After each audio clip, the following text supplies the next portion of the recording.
¿Se me escucha? Sí, venga. Pues si os parece, vamos a ir empezando. Bueno, un poco raro que esté aquí yo solo y que me autopresente, pero me han dicho que lo haga, así que gracias a todas por venir. Vamos a hacer la última charla, la última ponencia de la Universidad Popular. Vamos a cerrarla aquí, aunque luego haya un espacio de socialización y también esté bien que intentemos quedarnos todas. Lo primero de todo, yo creo que es importante poner en valor, que ya lo han hecho antes las compañeras, el trabajo que habéis realizado en Madrid y en el resto de sitios a nivel militante, el esfuerzo que habéis hecho y creo que la Universidad Popular ha salido bien, está saliendo bien, a ver si no la pifio yo, pero creo que ha merecido la pena y más en un momento como el que estamos atravesando, que es un momento bastante, yo creo, duro para todos y todas y bastante desesperanzador, diría, para mucha gente. Y estar en 5 ciudades un martes, un miércoles, un jueves, así bastante randoms en medio de noviembre, juntando a cientos de jóvenes, de estudiantes y de personas interesadas y militantes para formarse sobre teoría marxista, sobre distintas cuestiones y para poder discutir, creo que es una cosa que merece la pena señalar, que tenemos que situar en su lugar, sin adanismos, sin triunfalismos. No son pasos históricos en el socialismo, que hemos dicho alguna vez con alguna cosa que hemos hecho, pero es un trabajo bien realizado, es una cosa que estamos haciendo bien y es una capacidad que estamos teniendo para, en un momento de profunda descomposición de todas las fuerzas de izquierda, pues nosotros estamos planteando una alternativa a la juventud y creo que es una cosa que tenemos que tomarnos en serio y que creo que lo hemos hecho con esta Universidad Popular. Entonces, en este sentido, pues también agradezco especialmente a las militantes de CIU y de Somos Aguas en Madrid, en este caso, el esfuerzo que han hecho agitativo y en general para organizar esto. No voy a entrar, porque creo que seguramente la mayoría habéis estado ya en al menos la charla anterior, un poco cuál es la conceptualización de la Universidad Popular que hacemos, la idea con la que la hemos configurado. Hemos intentado poner de relevancia como el lugar de la teoría, como arma de combate, como un elemento importante de formación de la militancia comunista y creo que esta charla trata de profundizar en este punto, ahora vamos a verlo. Y creo que también era importante una charla o un contenido como este de cierre que estamos dando en todas las universidades, igual, de la Universidad Popular, un poco más doctrinario, un poco más formativo a nivel general sobre los principios de la teoría marxista. Hay que diferenciar, y creo que es importante, que algo sea doctrinario a que sea dogmático. El marxismo tiene un cuerpo de doctrina, que creo que es importante tomarnos en serio su estudio, y que es importante que podamos empezar cada vez a tener más claridad sobre los principios que plantea. Y eso es completamente distinto a un dogma o al dogmatismo. Ya lo hemos dicho muchas veces y creo que lo hemos vuelto a intentar poner de relevancia en la Universidad Popular. Nosotros no somos dogmáticos.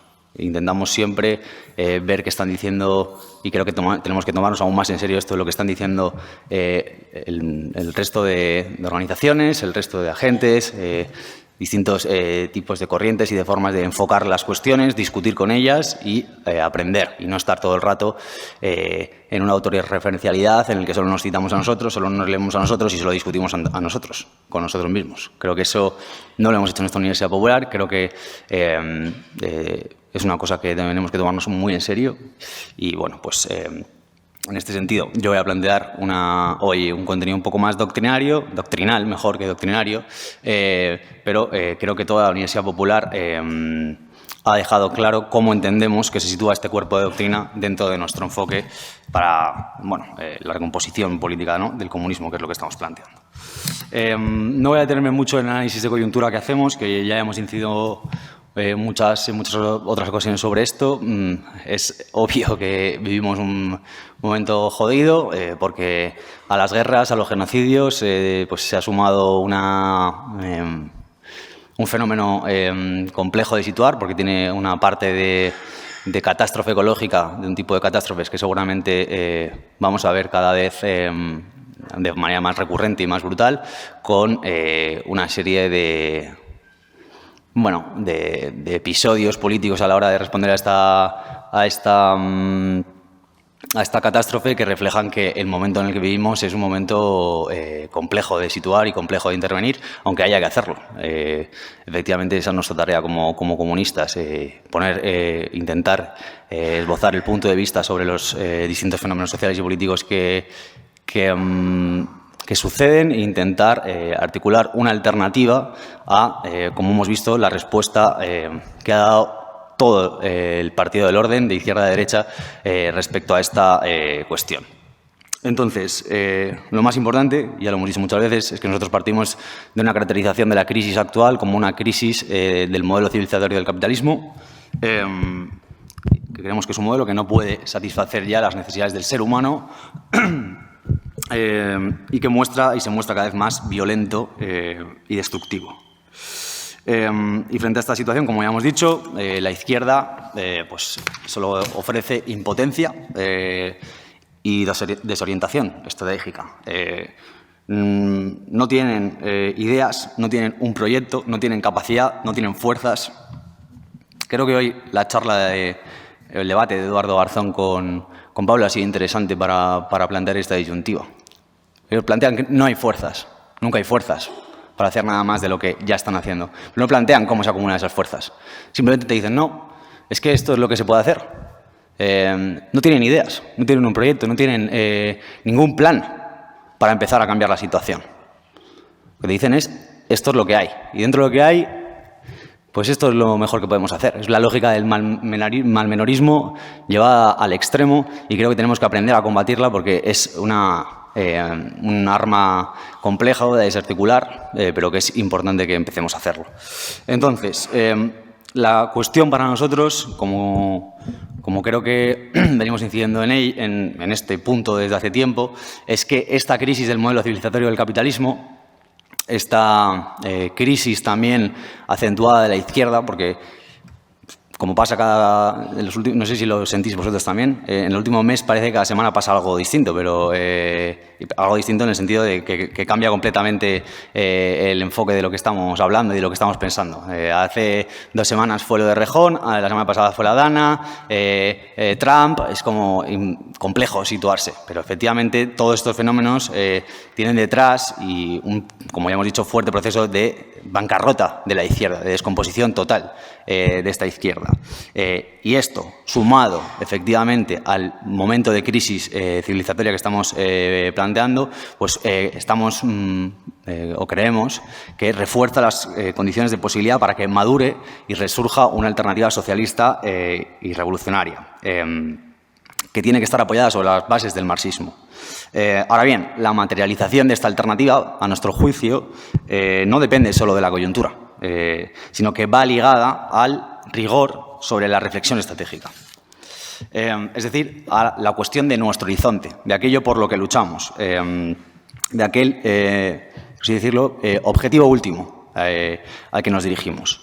Entonces, a esto me voy a intentar dedicar durante, pues espero que la próxima hora, rápido, porque creemos que, ya decimos, hay que tener claridad sobre este punto y tenemos que tenerlo muy en cuenta. Tenemos que tomarnos esto en serio. Entonces, básicamente, vamos a intentar, o voy a intentar, estoy solo aquí, las distintas estrategias planteadas históricamente dentro del movimiento obrero, por llamarlo de alguna forma, ahora vamos a intentar definirlo, y a intentar contrastarlas entre sí para dar una respuesta muy general, y esto es importante, al problema del qué hacer. Es decir, de explicar los principales pasos que creemos que tenemos que dar para avanzar hacia el socialismo. Queremos hacer una aportación a este debate estratégico de clarificación sobre los fines y los medios de nuestro movimiento, pero en última instancia no solo de nuestro movimiento, sino de un movimiento que no es exclusivo de una pequeña organización, sino que creemos que interpela a todos y todas las trabajadoras conscientes, es decir, a todos aquellos sectores que se organizan, que luchan y que se movilizan. Y queremos plantearlo de forma clara. Por eso hay un tipo de charla como este que va a plantear las formas, las cuestiones un poco más de manera general, pero intentando ser lo más claros posibles en algunas cuestiones, para que se pueda discutir racionalmente, se pueda aproximar de forma clara lo que estamos planteando y, partiendo de ahí, decidir, y esto es una cosa que vamos a ver luego en profundidad, que los distintos sectores puedan decidir si adherirse o no al proyecto que estamos planteando. A este movimiento de quienes luchan y se organizan podemos llamarlo simplemente, como decía antes, movimiento obrero, entendiendo que este incluye muchas más luchas que la lucha sindical, de la que vamos a hablar ahora a continuación, o la lucha en los centros de trabajo, es decir, la lucha por las pensiones, la lucha estudiantil, la lucha antifascista, la lucha de las mujeres, la lucha de las minorías étnicas, la lucha, en última instancia, de los distintos derechos a los que aspira la clase trabajadora son parte del movimiento obrero tal y como se va a conceptualizar aquí. Es decir, el movimiento obrero así conceptualizado engloba el conjunto de luchas del proletariado en la defensa de sus intereses. Frente a la simplificación de cierto obrerismo, ¿no?, que plantea a veces el movimiento obrero como meramente las luchas en el centro de trabajo. No se conceptualiza así aquí. Y ya con esto no voy a meter más, pero lo dejo definido. Entonces, dicho esto, voy a intentar avanzar ya cuál es una de las primeras tesis de esta charla. Y es que por muchas diferencias de matiz que podamos encontrar, es decir, por muchas corrientes, muchos símbolos, muchas tradiciones que existan en él, a nuestro juicio, el movimiento obrero se diferencia o oscila inevitablemente entre tres líneas políticas generales o tres puntos de vista estratégicos. Ya digo, hay muchos matices posibles dentro de las tres categorías que voy a plantear. Hay muchos modelos híbridos y hay muchas experiencias que no encajan bien en ninguna de ellas. Es importante que cierto doctrinarismo también, como decía antes, en el mal sentido de la palabra, casi como un parroquialismo, en el que cada uno se adhiere a una experiencia y esa experiencia la sitúa claramente en un modelo y lo contrasta contra el resto, intentemos no aplicarlo a las cuestiones que vamos a exponer, que son muy generales y que hacen referencia, ya digo, a puntos de vista estratégico amplios. Entonces, no hay que, por así decirlo, intentar entender que cada experiencia encaja perfectamente en una de ellas. Estamos hablando de tres puntos de vista generales, tres líneas políticas que creemos que definen la historia del movimiento obrero. Tenemos, por un lado, el espontaneísmo o el movimentismo, que tendría como centro de su estrategia, que es lo que vamos a abordar, la acción espontánea de las masas. Eso sería por un lado. En segundo lugar, estaría el reformismo o la socialdemocracia, como queréis llamarlo, cuyo centro estratégico sería el interclasismo y la colaboración de clases. Y por último estaría el marxismo o el socialismo revolucionario, que tiene como centro de su estrategia la acción políticamente independiente del proletariado. Entonces, espontaneísmo el primero, socialdemocracia o reformismo el segundo y marxismo el tercero. Vamos a ir intentando desgranarlas a lo largo de la charla. Pero creemos que el movimiento obrero, como he dicho antes, se ha decidido históricamente y se va a decidir a nivel general, ya digo, a nivel muy general, entre estas tres opciones o modelos de estrategia. Entonces, a nivel muy introductorio y esquemático, creo que ya lo intentamos plantear también en el documento político de CJS, los elementos fundamentales de la línea política del marxismo que nosotros reivindicamos y que creemos que es la línea correcta, y vamos a intentar contrastar con el resto, son 5 puntos. El primero vendría a decir que la emancipación del proletariado implica y conlleva la emancipación de la humanidad. Es decir, que la emancipación de una clase particular suprime la explotación de todas las personas y crea las condiciones de desaparición de las distintas formas estructurales de dominio y opresión. Segundo, que la emancipación de este proletariado debe ser obra del proletariado mismo. Es decir, que este no será emancipado por filántropos ni por grandes líderes, sino que debe involucrarse de manera colectiva y amplia en esta lucha por su emancipación. El tercer elemento sería que solo en el socialismo puede hacerse realmente efectiva esta emancipación del proletariado. Porque solo una sociedad que planifica democráticamente la producción y suprime las raíces de su explotación económica y opresión en todas sus formas puede implicar esta emancipación. El cuarto sería que, por así decirlo, esta emancipación requiere de la acción política independiente orientada a la conquista del poder político como mediación necesaria en la construcción del socialismo. Esto vamos a también verlo en profundidad. Y en quinto lugar, que todo lo anterior requiere la constitución del proletariado en partido. Es decir, en un partido bien distinto a todo el conjunto de partidos burgueses que realmente existentes hoy y a los que estamos acostumbrados a ver. Vamos a intentar también desgranar cuáles son los elementos de este partido. Perdón. Entonces, por expresarlo con una nueva forma de tesis, podemos decir que la vía de construcción del socialismo y emancipación del proletariado para la línea marxista es la acción revolucionaria de la clase organizada en un partido político independiente. Esta es, por así decirlo, la base de la estrategia marxista. Su ABC, se podría decir, pero hay que intentar, o vamos a intentar desgranar lo que implica. Vale, como todas seguramente sabréis y como hemos intentado también exponer en algunas ocasiones, cualquier persona que vende su fuerza de trabajo se enfrenta cada día a miles de problemas derivados de su posición de clase. Es decir, el capitalismo convierte el día a día de la clase trabajadora en una lucha por su supervivencia. Y lo poco que la clase trabajadora, por así decirlo, tiene o puede llegar a tener, se debe a, o es en general el resultado de su organización y su lucha. Por eso decimos que mientras exista el capitalismo, creemos que siempre existirá un movimiento obrero, es decir, un movimiento heterogéneo de luchas por los intereses de los distintos sectores de la clase trabajadora. Pero el movimiento obrero tiende a delimitarse a lo que nosotros, dentro de la tradición marxista, hemos definido siempre como luchas económicas. Bien, entonces, ¿qué son estas luchas económicas?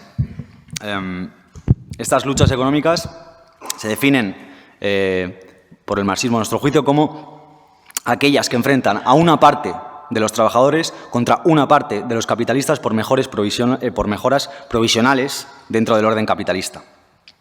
Esto puede ser una lucha por los salarios dentro de una empresa o un sector empresarial, la lucha por la vivienda contra los rentistas, que ahora estuvo muy en el centro también hace poco, y podríamos usar muchos ejemplos sobre este tipo de luchas económicas. La cuestión es que por sus propias características, esta lucha económica, es decir, por las características, la naturaleza de esta lucha económica, el movimiento obrero no puede en ellas representar los intereses de toda la clase, es decir, los intereses del proletariado como un todo. La acción económica permite defender los intereses de un grupo o de un sector de trabajadores, permite conquistar mejoras temporales para algunos de los aspectos de su vida, lo cual sin duda es importante y no hay que desmerecer, y luego vamos a intentar también ver cómo está mediado con la lucha política, pero no puede hacer avanzar de por sí a la clase en su conjunto. Entonces, con esto llegamos a algo importante, y es que la lucha entre el proletariado, de la clase trabajadora como un todo, y la burguesía como un todo, en la medida en que su contenido es distinto, necesita también adoptar una forma distinta. Y esta es la forma de la lucha política. Una lucha política que requiere, por lo tanto, acción política. Vale, este es otro de los conceptos centrales dentro de la estrategia marxista. Entonces, ¿en qué consiste la acción política? La acción política puede definirse como la acción en la esfera de las relaciones de poder entre clases. Es decir, en la esfera de la lucha por el poder. Porque como, siguiendo los ejemplos que poníamos, cuando un grupo, porque un grupo de obreros en huelga, por así decirlo, puede arrancar, como ya hemos dicho, una serie de mejoras a su capitalista aislado. Pero solo presionando al Estado, y ahora vamos a intentar también ver esto, puede obligarse a la burguesía a conceder mejoras para toda la clase trabajadora. La primera es una acción económica, la segunda es una acción política. La primera es una lucha de algunas trabajadoras por mejoras económicas, las cuales son muy, por así decirlo, dignas y hay que apoyar, pero la segunda es una lucha del proletariado contra la clase capitalista en su conjunto por transformaciones políticas, que implica otro contenido y implica una forma distinta. Por lo tanto, con esto pasamos a otra cuestión importante, y es que el centro de la acción política es, por tanto, otro que el de las luchas económicas. El centro de la acción política es el Estado y la lucha de poder entre clases, porque es el Estado la única instancia capaz de dar, por así decirlo, a una voluntad o demanda particular un estatus vinculante general para el conjunto de la sociedad. Quien puede hacer esto es el poder político, que tiene en el Estado su nexo de poder central.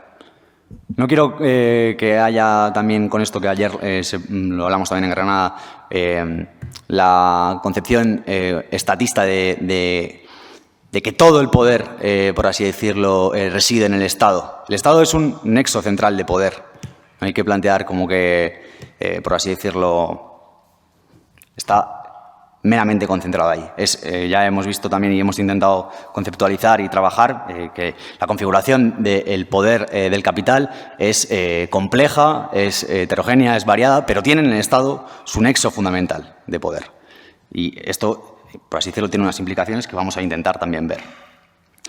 Marx explica en una carta de 1871, en medio de pues una fuerte labor de organización política dentro de la AIT y de una serie de debates muy interesantes que yo creo que merece la pena que estudiemos. La Primera Internacional me parece un episodio que es y que nos puede decir muchas cosas también para las tareas que tenemos en esta fase.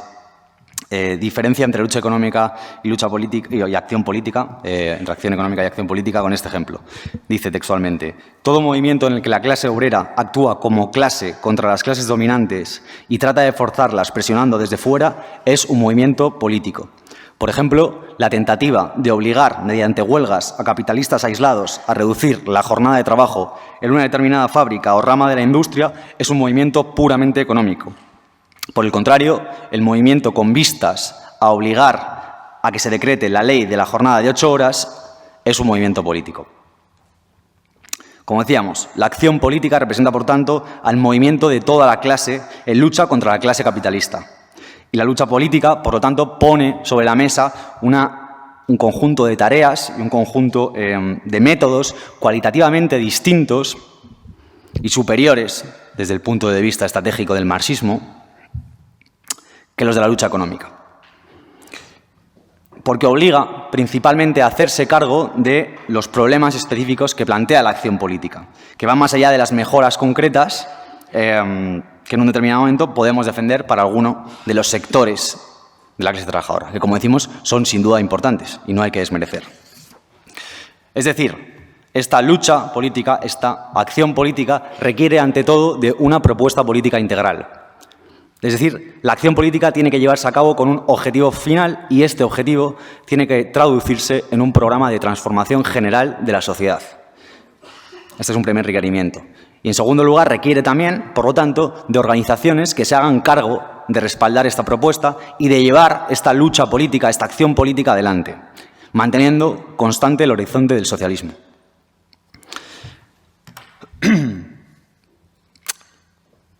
Las luchas económicas del movimiento obrero, como decimos, son importantes, pero no ponen encima de la mesa este horizonte. Por otro lado, la lucha política por reformas, que caracteriza a la segunda línea estratégica que hemos definido más importante dentro del movimiento obrero, tampoco es suficiente. Y por eso surge la necesidad de organizaciones de otro tipo encargadas de tareas de otra índole. Es decir, hacen falta organizaciones que representen la independencia política del proletariado.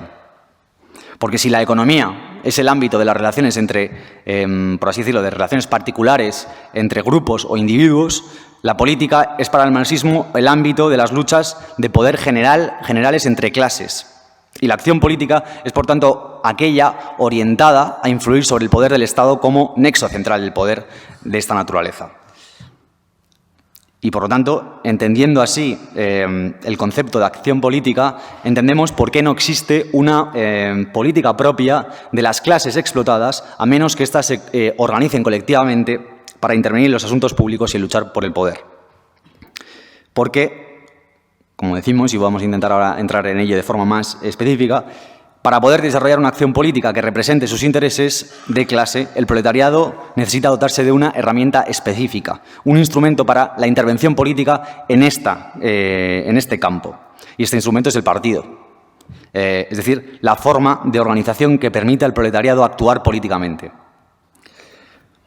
Bien, creo que también ha vehiculado muchas de los debates y de las intervenciones que hemos intentado hacer en esta Universidad Popular, y ha sido un concepto que hemos intentado también trabajar en este último año. Luego vamos a verlo más en profundidad, que es el de la independencia política. Entonces, para representar los intereses del proletariado, este partido tiene que ser, nosotros lo estamos planteando dentro de la estrategia marxista, tiene que ser un partido independiente de los partidos de la burguesía y de las clases medias. Y la razón creemos que es bastante sencilla. Y es que clases con intereses contrapuestos, con intereses antagónicos, no pueden verse representadas en la política de un mismo partido. Esta es una primera razón por la que la estrategia reformista tiene que ser descartada, a nuestro juicio, como creo que hoy ha planteado bien Pablo respecto a Eduardo Garzón.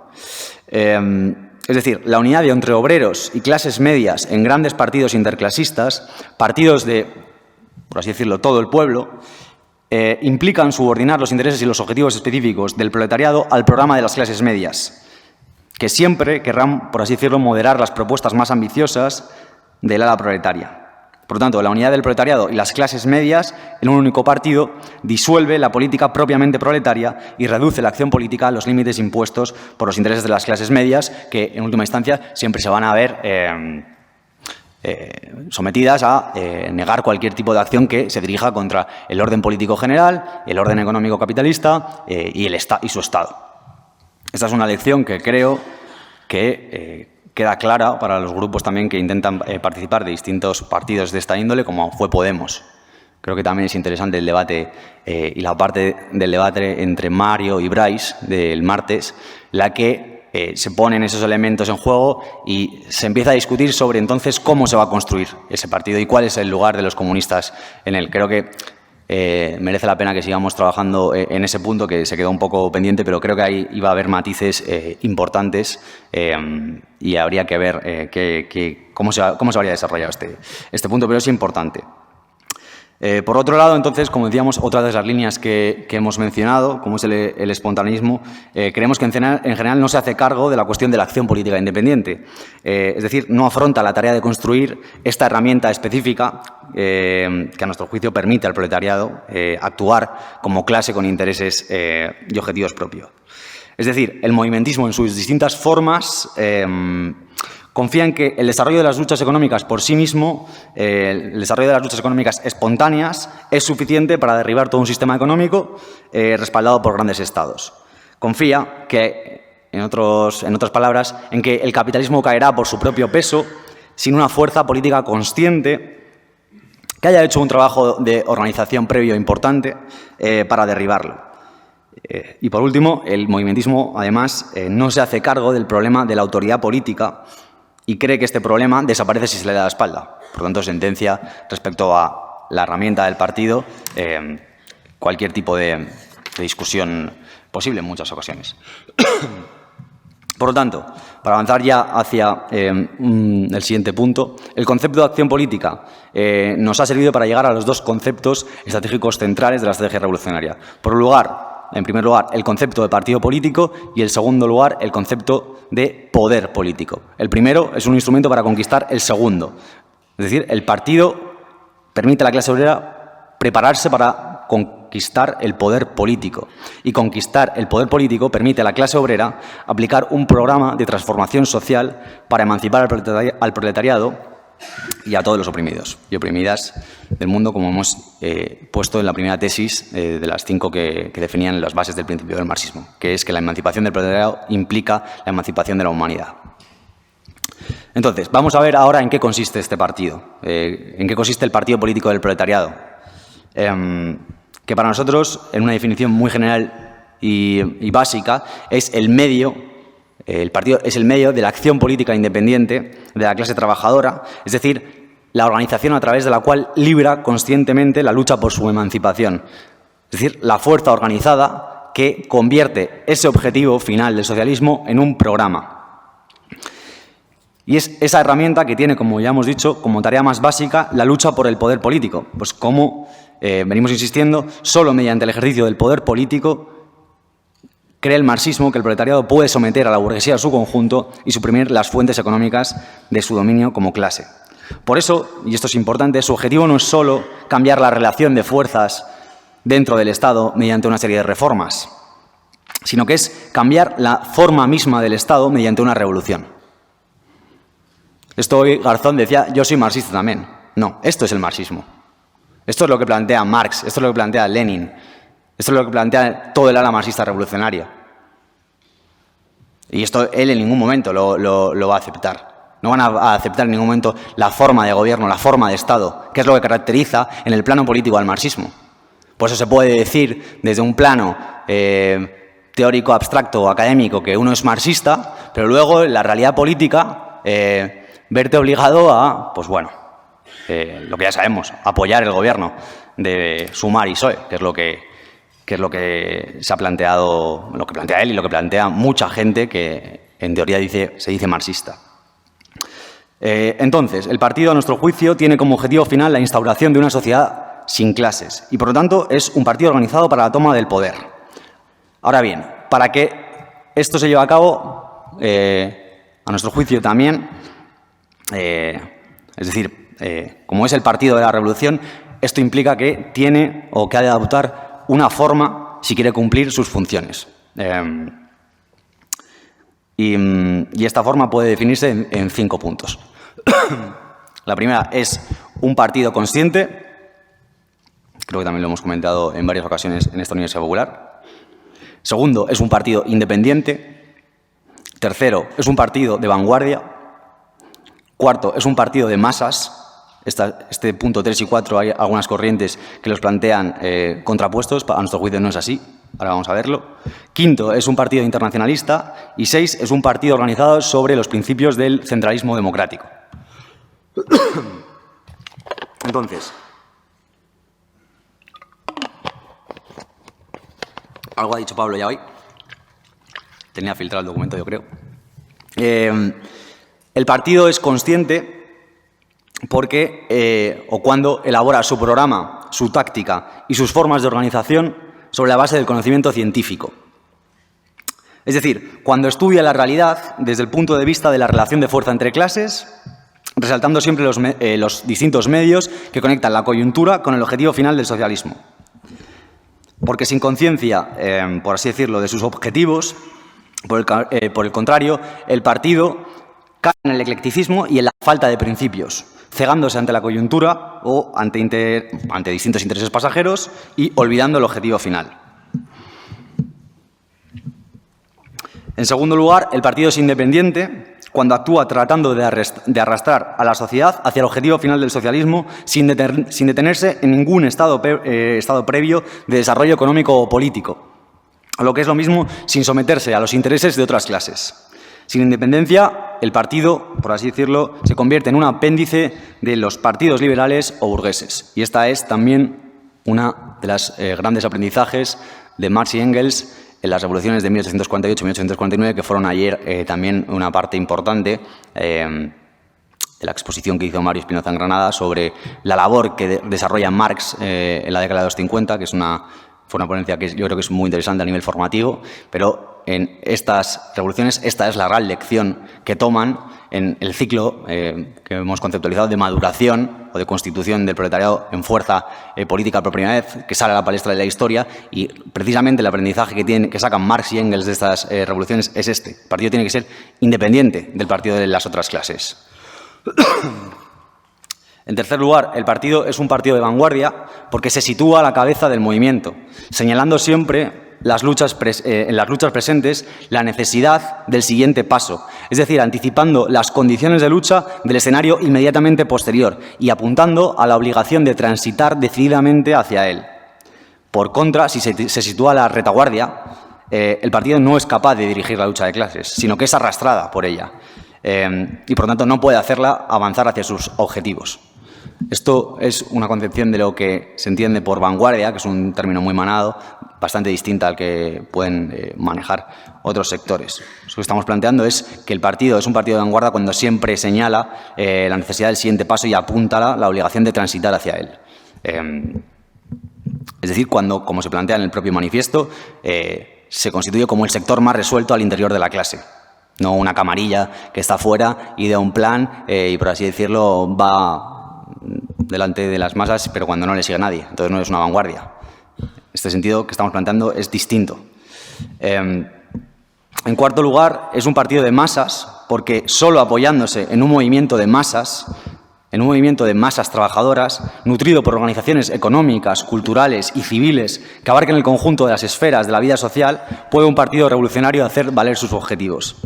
Aislado de las masas, el partido, por contra, se convierte en una pequeña secta conspirativa sin influencia política.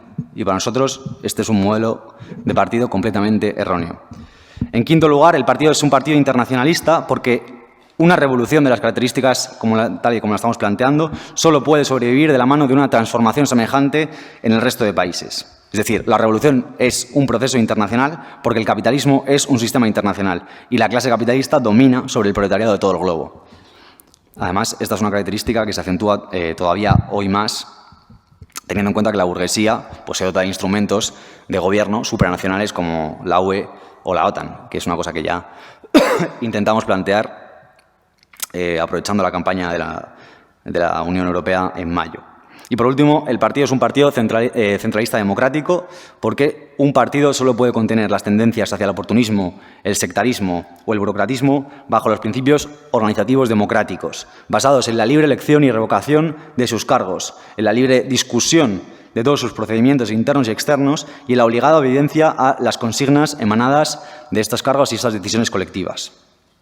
Obviamente, estas características son para nosotros exigencias con las que se tiene que cumplir en la práctica. Es decir, no vale denominarse partido comunista. Hay que demostrar que realmente se actúa como tal cumpliendo todas estas cuestiones. Por eso, aunque hoy existan muchas organizaciones con el nombre de Partido Comunista, creemos que es evidente que no existe un partido que reúna estas características, todas estas características. Nosotros tampoco lo somos. Nosotros somos una organización propartidaria que quiere construir un partido que cumpla todas estas características y que asume unas tareas que luego vamos a intentar ver de manera rápida para intentar construir este partido. Y pues, precisamente creemos que porque este partido no está constituido, la clase obrera hoy no actúa de manera política independiente y es un apéndice aún de los partidos reformistas o queda directamente de la política institucional. Entonces, otra forma de resumir la esencia del partido político es decir que este consiste en una fórmula clásica que es la de la fusión del movimiento obrero con el socialismo. Una fórmula que Lenin coge de Kautsky, que como ya lo habréis visto en el libro de Lee, que viene trabajando mucho sobre esta cuestión, que es importantísima dentro de la propia constitución estratégica del marxismo y doctrinal. Entonces, el Partido Revolucionario de Masas es aquel que representa la fusión de los objetivos últimos de la revolución y el socialismo con la masa de los trabajadores y trabajadoras. Una fusión que convierte el objetivo final en programa y el programa en fuerza social. Por lo tanto, el Partido Revolucionario no es una fuerza especial separada de la clase, sino más bien es un sistema de organizaciones que lleva a cabo una función de mediación entre una masa social de trabajadores y, como ya hemos dicho, toda red de organizaciones culturales, económicas, civiles, sociales de muy distinto tipo y media y las configura en un movimiento unitario que tiene claridad respecto a la necesidad de avanzar hacia el socialismo. Por eso decimos que la fusión de la conciencia socialista con el movimiento obrero, porque solo cuando el movimiento obrero hace suyo el programa socialista y asimila los objetivos del partido, puede decirse objetivamente que es un partido revolucionario de masas, que es el modelo de partido por el que nosotros apostamos. Desde el punto de vista más general, podemos describir este proceso de constitución del partido como un trabajo de educación y de concienciación política de los y las trabajadoras. Es decir, agrupar a la clase obrera en su conjunto, a las mayorías trabajadoras, alrededor de la acción política independiente, convenciéndonos como clase de la necesidad de tomar el poder político para poder resolver los problemas fundamentales de la sociedad. Es decir, y esto es importante y nos lo tenemos que tomar como tarea crucial en esta fase de movimiento, hay que aprovechar cada circunstancia de la vida política, económica y social de la clase para ir trabajando un punto de vista global, un punto de vista independiente y propio que permita ir convenciendo cada vez a más sectores de la clase de la necesidad de esta toma del poder.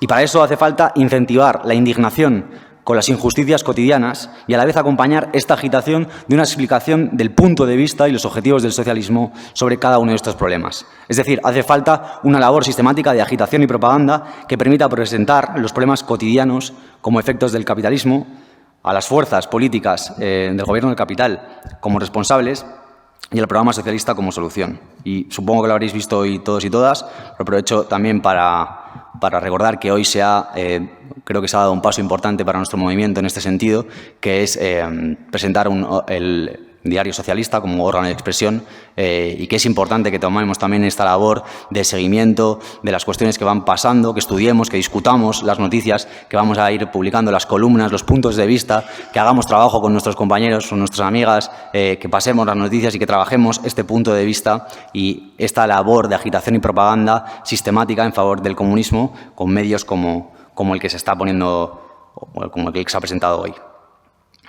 Entonces, el reverso de todo lo que estamos comentando es la preparación de la clase trabajadora como fuerza de gobierno. Porque la difusión de la conciencia socialista no se da en un plano abstracto, sino que se encamina también a hacer consciente al proletariado, a hacernos conscientes de que tenemos el derecho a gobernar, es decir, de que tenemos el derecho a asumir las riendas de los asuntos públicos y de que, por lo tanto, tenemos que prepararnos como clase en todas las facetas para tomar el poder y ejercer el gobierno. Por eso no solo basta con una simpatía general a favor del socialismo, sino que hace falta una labor de organización y lucha cotidiana y hace falta una formación lo más integral posible sobre todos los distintos aspectos de la vida social de cada día más trabajadoras, desde la economía hasta la alta política, hasta las cuestiones constitucionales, hasta las relaciones exteriores, hasta las cuestiones técnicas de muy distinto tipo que tenemos que tomarlas muy en serio y que también creo que se ha trabajado en torno a este punto en documentos como la ANES, ¿no? Por lo tanto, hace falta un conocimiento técnico que facilite el control de los procesos productivos una vez se toma el poder. Y el partido, por otro lado, debe ganar implantación en la clase trabajadora, trabajando su referencialidad y prestigio. En este sentido, una condición imprescindible, a nuestro juicio, para cumplir con todas estas tareas de reconstitución del partido, es dejar atrás el modelo sectario de construcción política. Es decir, este modelo creemos que ha sido y sigue siendo algo habitual y que responde a errores de fondo sobre qué es y qué debe ser una organización comunista que aspire a hacerse hegemónica entre las masas. Porque al modelo de construcción sectaria están asociados, además, una serie de problemas como pueden ser el burocratismo o el dogmatismo, que terminan convirtiendo a las organizaciones comunistas en grupúsculos sin ninguna influencia social. Es importante que nos tomemos esto en serio y que no creamos que es algo externo, que no nos puede pasar a nosotras. Seguramente uno de nuestros principales riesgos en la fase en la que estamos y en el momento de desarrollo en el que nos encontramos ahora mismo, luego, si podemos avanzar, seguramente tengamos otros, pero es el de ser el de quedarnos en un pequeño grupo, el de cerrarnos sobre nosotros mismas, el de ser otra secta más. Eso sería una desgracia y tenemos que estar bien prevenidas respecto a este punto y trabajar siempre sistemáticamente con la conciencia clara de que no puede pasarnos. Luego ya, seguramente cuando avancemos tengamos otros posibles riesgos y habrá que poner las tareas y, por así decirlo, asumir lo que estos posibles riesgos impliquen. Pero ahora esto es una cosa que hay que trabajar. Por eso no hay que ser dogmáticos, por eso no hay que ser sectarios en ninguna de las dimensiones posibles que esta cuestión implica. La esencia del sectarismo básicamente consiste en la contraposición abstracta de una doctrina supuestamente revolucionaria y del movimiento real de la lucha de clases. Es decir, como esta realidad nunca se ajusta a su doctrina, los sectarios se niegan a ajustarse a las condiciones reales de la lucha y se marginan voluntariamente con ello. Es decir, renuncian a incidir en la lucha de clases del proletariado y por así decirlo, a dirigirla. Es decir, reniegan de la acción política independiente. Y esta, por supuesto, es otra forma de relegar la acción política, la dirección política de la clase a los partidos de la burguesía y las clases medias. Por lo tanto, el Partido Revolucionario, en nuestro juicio, tiene siempre en el horizonte el objetivo del socialismo y de la revolución, pero actúa siempre a partir de los análisis de la situación política y de la relación de fuerzas entre las distintas clases en cada momento. Y, por lo tanto, la tarea más importante, y por ello también la más complicada, es elaborar y defender una posición independiente en cada coyuntura que se nos presente, sabiendo aprovechar la correlación de fuerzas que hay en ese momento y las contradicciones de nuestros enemigos de clase para hacer avanzar la lucha de clases y para hacer avanzar este proceso de recomposición, reconstitución del partido. Por lo tanto, lo difícil es unificar los distintos medios que tenemos a nuestra disposición, la coyuntura con la que nos encontramos y los fines, los objetivos últimos a los que nos dirigimos. Es decir, las condiciones del momento presente y nuestros objetivos. Y, por lo tanto, no basta con reivindicar el socialismo en abstracto, sino que hay que saber traducirlo en una táctica y en métodos de lucha concretos, que esto es la gran tarea que tenemos por delante, sin duda. Por lo tanto, el objetivo de la táctica debe ser siempre elevar la conciencia actual de las masas trabajadoras y vincular su actividad con los objetivos últimos del socialismo. La táctica define, por tanto, unos métodos de lucha en función de una situación concreta y su objetivo es ayudar al proceso general de acumulación de fuerza del partido. Por lo tanto, la táctica y las maniobras están subordinadas a las tareas estratégicas principales, que son la construcción de este partido de masas dirigido a la conquista del poder político. ¿Cómo de tiempo?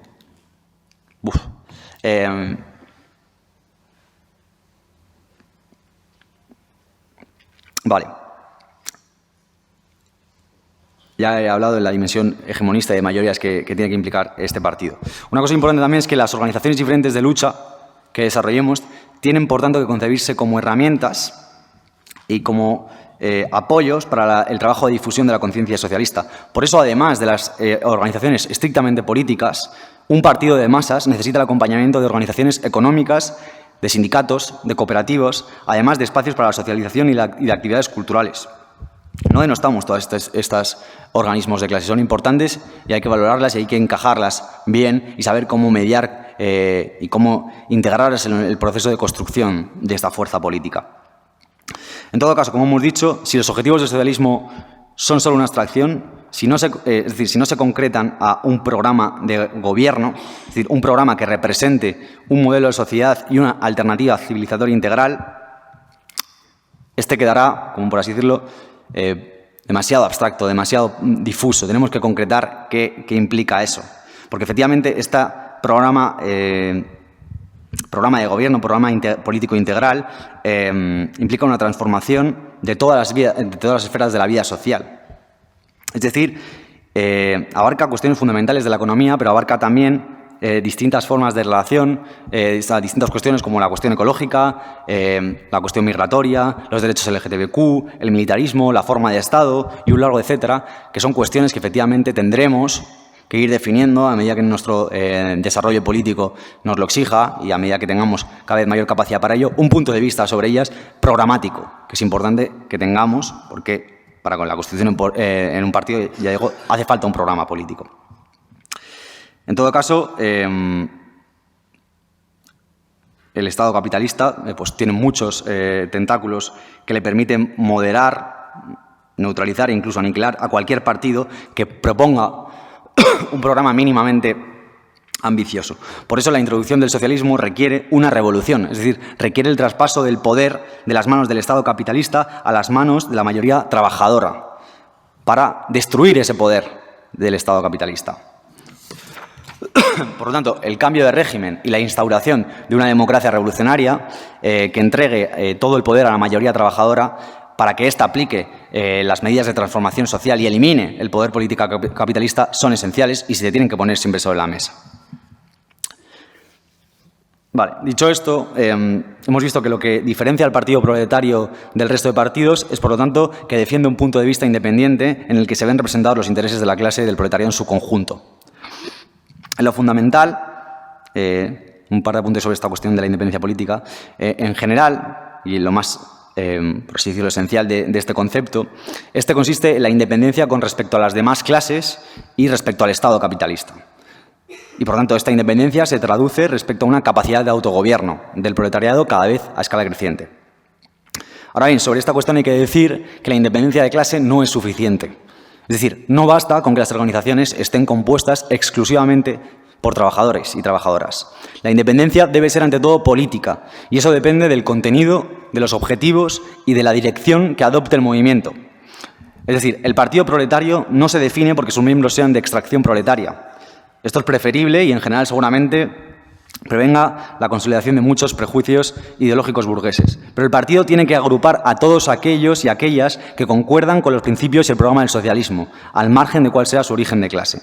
Por lo tanto, el partido proletario no excluye, en nuestro juicio, a quienes provengan de otra extracción, sino a quienes sostienen una posición de clase burguesa, que son aquellos que niegan la independencia política, que es la esencia del partido proletario. Y, por lo tanto, en un partido revolucionario no tiene cabida un ala oportunista organizada, ni, en general, ninguna corriente que aspire a liquidar la independencia política del proletariado. Esta es una cuestión que es importante, ya decía antes, en el debate y en el punto en el que se quedó el debate entre Mario y Bryce ayer. Entre los distintos sectores, tendencias y corrientes, porque él decía que no, un partido comunista o el partido, no sé cómo lo definirían, que ellos proponen construir, no tiene por qué ser necesariamente un partido formado solo por comunistas. Creo que esto es una cuestión importante a debatir. A nuestro juicio, sí, no cabe una ala política oportunista organizada dentro del partido proletario, porque esto liquidaría su independencia política. No cabe un ala que no tenga una, por así decirlo, concordancia con los principios generales del marxismo y revolucionarios que se están planteando. Por lo tanto, la unidad de la clase trabajadora, por supuesto, es necesaria, aunque pese a lo que hemos dicho, pero la unidad tiene que construirse alrededor de unos principios, una estrategia y un programa. Porque la unidad construida desde la urgencia y el chantaje se ha demostrado siempre falsa y completamente nociva. Ahora bien, esto no quita que la independencia política implique en ningún caso el rechazo absoluto con todo tipo de alianzas con otras fuerzas y partidos. Las alianzas alrededor de cuestiones particulares son un fenómeno, a nuestro juicio, natural e inevitable de la lucha política. Y para un partido revolucionario, las alianzas provisionales con otros actores tienen que servir de trampolín para avanzar a fases más desarrolladas de la lucha de clases. Ahora bien, la independencia política es precondición de cualquier alianza. Sin independencia política, sin un partido político independiente y separado de los demás, cualquier alianza supondría la subordinación, de hecho, a los objetivos del adversario. Así, para que una alianza sea políticamente útil, es necesario mantener esta independencia. Esto es, por otro lado, también reservarse el derecho a criticar al eventual aliado y también, por supuesto, el derecho a disolver esta alianza cuando las circunstancias lo exijan. Y esto nos conduce a otra cuestión. Y es que la correlación de fuerzas va variando en función de que varía la situación política.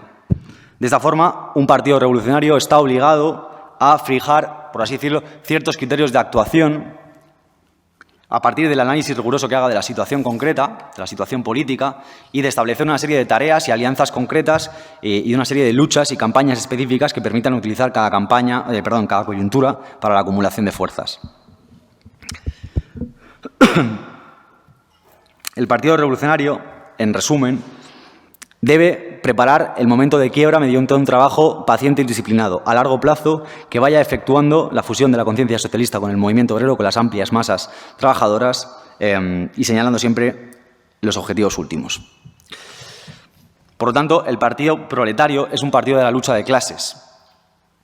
Es un partido del puro antagonismo, lo cual no es una cuestión de pura radicalidad o de vacío fetichismo de métodos, radicales, sino que la cuestión es que su labor radica precisamente en trabajar en una campaña permanente de desprestigio de las instituciones del Estado, de desenmascaramiento de los intereses en juego en cada conflicto y situación. Es decir, su misión es educar a la clase trabajadora en derribar el orden político y utilizar todos los medios, cada tribuna, cada espacio social de la vida para presentar nuestro programa y nuestro modelo de sociedad. Y esto es importante. No se puede descartar de antemano ninguna herramienta. Hay que tener siempre los principios presentes, los principios son inalterables, pero la flexibilidad táctica es importante. En principio, no hay ninguna herramienta que se plantee a nuestra disposición que, por principio, tengamos que decir que no vamos a utilizar. Hay que medir y hay que analizar cada situación concreta para ver si esa herramienta es útil. Pero nosotros tenemos unos objetivos claros y una flexibilidad táctica sobre cómo avanzar hacia ellos. Por lo tanto, la acumulación de fuerzas que estamos planteando consiste en la construcción de una oposición política al régimen de gobierno capitalista y a los partidos institucionales. Porque, obviamente, para ser una fuerza de gobierno hay que ser primero una fuerza de oposición. Por lo tanto, tenemos que llevar a cabo esta labor de denuncia constante de las instituciones y de sus partidos y del régimen político como un todo, señalando que la toma del poder por parte de los trabajadores es importante. Por eso no es una radicalidad vacía el trabajo que estamos haciendo. No es fetichismo abstracto radical de señalar por señalar. No, es que son tareas que son importantes en el momento de recomposición y van a ser tareas importantes en todo el proceso de constitución de este partido. Porque este partido es un partido que, cuando va avanzando de escala y es un partido de oposición, que como ya hemos dicho, para ser un partido de gobierno, primero se constituye como partido de oposición, no busca integrarse en el sistema político, sino que se prepara para transformarlo de raíz. Por eso también la discrepancia con los reformistas, como esta mañana. El partido de la revolución, los marxistas no nos integramos en los gobiernos burgueses. Podemos utilizar ciertas herramientas, pero en todo caso para deslegitimar y oponernos y hacer una labor sistemática de denuncia y de oposición a esos partidos y al Estado capitalista. No hay marxistas en un gobierno, eso lo dejó clarísimamente dicho Rosa Luxemburgo, y algunos hoy, 100 años después, bueno, más de 100 años después, siguen haciéndose trampas al solitario. Por lo tanto, por contra del partido interclasista, que algunas tendencias o que propone, por ejemplo, el reformismo, no ejercen una oposición total al capitalismo, sino que intentan ganar, por así decirlo, posiciones a través del colaboracionismo de clase, y en vez de acumular fuerzas en torno al objetivo de derribar el orden político, tratan de llegar a acuerdos para conquistar mejoras parciales, lo cual educa a las masas trabajadoras, lo cual nos educa en una lealtad hacia el Estado y a la fidelidad de su orden constitucional. Eso es lo que también hay que poner sobre la mesa. No, esta medida va a venir, la medida del trabajo garantizado, del empleo garantizado, claro que supondría un avance. Depende de cómo consigamos esa reforma. Si la impone, o sea, por así decirlo, si la decreta el Estado capitalista, los partidos de izquierda burgueses, no. Otra cosa es que un movimiento obrero, que además ha sido históricamente, como se han conseguido las grandes conquistas, pudiera arrancar desde fuera, en oposición a un gobierno burgués, esa medida. Eso educa al proletariado en la lucha, en la conquista de reformas que mejoren nuestra posición. No que el gobierno y que Sumar planteen el trabajo garantizado, lo cual además es imposible, porque solo hay que ver. Bueno, en fin, no me voy a meter en temas Sumar. Eso no es una forma de avanzar ni de acumular fuerza. Eso es una forma de alienación de nuestra clase y de trabajar su fidelidad al Estado y a sus partidos. Hay reformas que son importantes y la mediación entre reforma y revolución es una cosa que tenemos que seguir trabajando, pero si se imponen por parte del partido proletario frente a los gobiernos.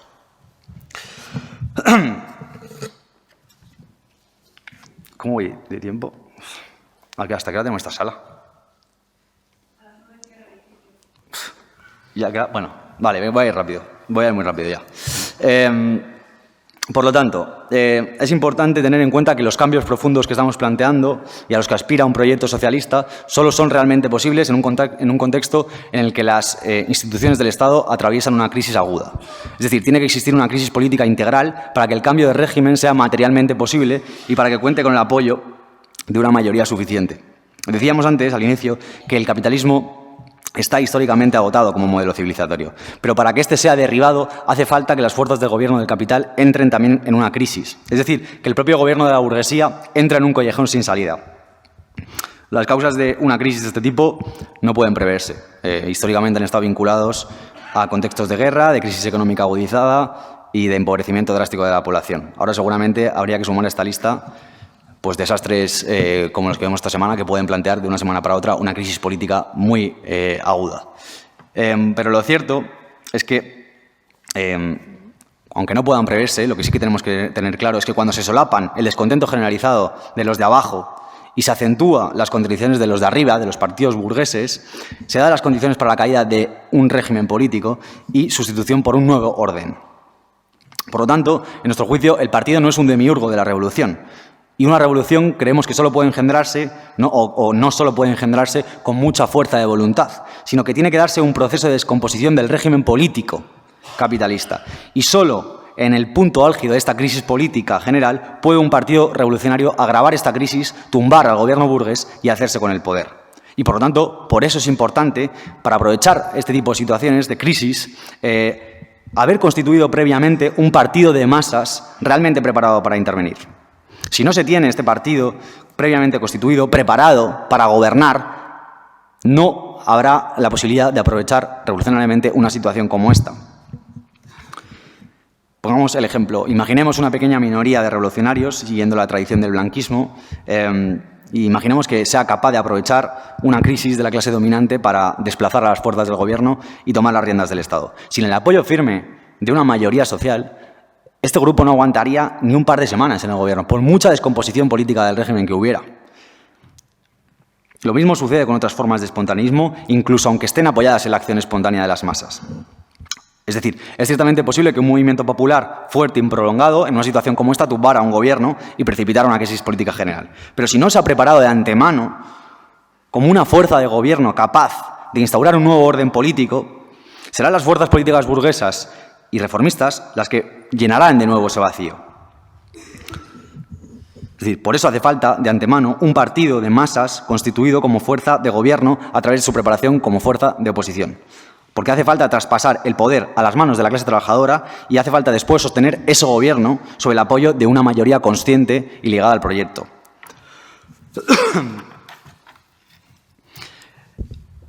Entonces, de todo lo anterior se deriva una lección fundamental, y ya voy a ir acabando, seguramente la más importante de todas, y es que si queremos aplicar transformaciones profundas que acaben con la explotación, la desigualdad y todas las jerarquías que acompañan a la sociedad capitalista, hace falta, como ya dijimos, conquistar el poder político. La estrategia del marxismo es una estrategia de la lucha revolucionaria por el poder político, y el partido que sigue esta estrategia es un partido que se prepara para la revolución, la cual consiste en un traspaso del poder de las manos de una clase a otra. Es decir, que no es un cambio de individuos o de partidos en el gobierno, sino que es un cambio en la forma de gobierno, un cambio de régimen y un cambio en la forma de Estado. Ese Estado que ya no es Estado, tal y como lo definía el marxismo ortodoxo.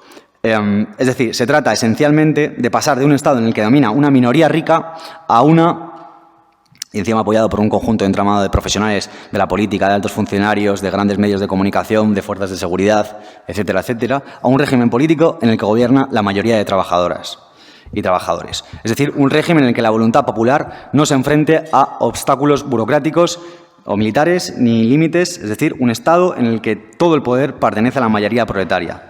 Esta es una dictadura del proletariado, un poder incondicional de la mayoría para aplicar su programa. Y, por lo tanto, una revolución en sentido marxista pasa por suprimir los instrumentos que la burguesía utiliza para ejercer su poder. Es decir, desmantelar las instituciones fuera de control que se pondrán en contra en cualquier transformación mínimamente radical. Es decir, la disolución del ejército permanente y de la policía, la supresión de un poder judicial independiente, la supresión del aparato burocrático militar con el que la burguesía garantiza su gobierno. Expresado en forma sencilla, se trata de abolir el régimen político, es decir, la forma política del Estado capitalista, y construir un nuevo régimen. Esto es el marxismo y no lo que plantean algunos de trabajo garantizado. Sin estas transformaciones básicas, a nuestro juicio, sin estas transformaciones básicas en la forma del Estado, que son las que permiten transmitir el poder a manos de la clase trabajadora, la burguesía siempre podrá limitar, sabotear o directamente reprimir la voluntad de la mayoría de trabajadores. Y entonces transformar el capitalismo en socialismo será simplemente imposible. Por eso vemos como los partidos de izquierda institucional protestan por cosas como el lawfare, por los instrumentos no democráticos que el Estado utiliza, pero no ponen en duda todas estas cuestiones que son las realmente importantes. Y esto hay que señalárselo a Iglesias y a todos estos que ahora van a mostrar, como lleva ya un tiempo haciendo, una pose radical que solo se, por así decirlo, dirige contra los efectos más míseros de este orden político, pero no sé, o algunos de ellos, pero no va a las raíces profundas del mismo. No denuncia la naturaleza del Estado, no denuncia el régimen político, no denuncia la configuración de la forma de gobierno, denuncia el lawfare, denuncia que los medios de comunicación están en manos de los ricos. Bien, pero lo importante es qué pasa con ello. Lo importante no se toca nunca por este tipo de partidos. Y esto hay que decírselo a Iglesias y a compañía. Por lo tanto, es en este punto esencial donde la estrategia marxista contrasta con las otras dos grandes tendencias históricas. Y es que ni el reformismo ni el movimentismo se hacen cargo de la necesidad de una revolución política. El reformismo porque cree que puede alcanzarse este horizonte a través de reformas, pactando con los partidos burgueses y poniendo el Estado capitalista a su servicio, lo cual, por así decirlo, revela claramente su propia ingenuidad. Y el espontaneismo porque se engaña con la idea de que es posible tomar el poder sin un partido revolucionario bien preparado, bien concienciado y, por así decirlo, bien implantado territorial y estructuralmente en nuestra clase, que apunte a, por así decirlo, la necesidad de destruir el poder. Y el resultado en ambos casos, en nuestro juicio, es la incapacidad para aplicar el conjunto de el programa y el conjunto de medidas de transformación que podrían comenzar a reorganizar la sociedad. Por lo tanto, en nuestra opinión, un partido que reúna las condiciones que hemos venido describiendo sería capaz de aprovechar una crisis política general donde la autoridad de las fuerzas de gobierno esté seriamente cuestionada. Por contra, creemos que el problema del movimentismo es que no constituye ni puede constituir una alternativa real al proyecto de la socialdemocracia, porque no formula una alternativa a nivel de la política y, por lo tanto, cede la iniciativa y la dirección política a los partidos existentes de las clases medias, y de la burguesía, subordinando de facto al movimiento obrero a estos partidos. Y, por lo tanto, en la medida en que el movimentismo contribuye a la subordinación política del movimiento obrero a los partidos reformistas, se demuestra que movimentismo y oportunismo son dos corrientes perfectamente complementarias y creo que esta es una lección que hemos sacado bien clara del 15M y de la experiencia del surgimiento de Podemos. Entonces, ya sí, que lo he dicho 2 veces y era mentira. Por acabar, como el nombre de nuestro movimiento indica, nosotros consideramos que estamos actualmente en una fase que llamamos fase movimiento, en la que nuestro objetivo político primordial, por así decirlo, es recuperar o restablecer, como dice Marx en la famosa carta o circular a la Liga de los Comunistas, tras la experiencia de 1848, restablecer la independencia política. Es decir, estamos en un proceso en el que las tareas son restaurar los objetivos y los principios del marxismo, sus herramientas políticas. Es decir, un momento en el que intentar conciliar y contribuir y, por así decirlo, combinar este trabajo con uno que vaya creando referencialidad alrededor de una alternativa política, que es el concepto también que estamos intentando plantear y en torno al que estamos intentando articular la campaña que acabará en la manifestación del 14 de diciembre. La necesidad de construir una alternativa, es decir, una plataforma alrededor de la que unificar a cada vez más comunistas y cada vez más trabajadores y trabajadoras conscientes, en un proceso de separación y escisión respecto a las fuerzas del reformismo y sus organizaciones en la sociedad civil. Es decir, se trata de reagrupar cada vez a más sectores alrededor de la estrategia revolucionaria encaminada a la restauración de la independencia política y a la constitución de una fuerza política de masas, es decir, de un partido comunista que pueda disputar de nuevo la dirección de la clase trabajadora a los partidos de las clases medias. Y, por lo tanto, recuperar la independencia política equivale a restaurar el partido revolucionario de la clase trabajadora. Por lo tanto, para nosotros y nosotras, estas tareas se insertan en un momento de una fase defensiva, una fase de repliegue y una fase de recomposición, en la que tenemos que asumir que somos una pequeña minoría, que no tenemos todavía influencia directa en la sociedad y en la lucha de clases y que nuestra actividad no es decisiva aún en los distintos y grandes desenlaces y acontecimientos políticos. Por lo tanto, es una fase en la que sabemos que no podemos actuar como si ya existiéramos como partido político de la clase trabajadora. Nosotros y nosotras somos una organización que apuesta por crear ese partido, una organización propartidaria que asume las tareas para construirlo. Como creemos que puede haber otras organizaciones y sectores y grupos de diversa índole, con los cuales tenemos el objetivo de llevar a cabo un proceso de debate racional y de unificación, que es importante para avanzar de fase. Estamos, por lo tanto, en una fase en la que creemos que parte del trabajo que tenemos implica exponer las tareas generales para la recomposición del comunismo y de su partido y de estudiar y difundir los fundamentos de nuestro proyecto, creando un polo de referencialidad alrededor del proyecto y de una alternativa política. Esta Universidad Popular, en última instancia, se ha pensado como un instrumento y como una herramienta más para intentar dar un aporte en este sentido, el cual creemos que solo puede hacerse efectivo, como ya hemos dicho, de manera colectiva y ampliándose cada vez a más sectores de clase. Esperamos que así pueda ser y esperamos poder seguir contribuyendo cada vez de manera más importante a este proceso en la medida de nuestras posibilidades. Así que con esto damos, si queréis, bueno, no sé si queréis o no, pero damos fin a esta charla y cerramos la Universidad Popular. Muchas gracias.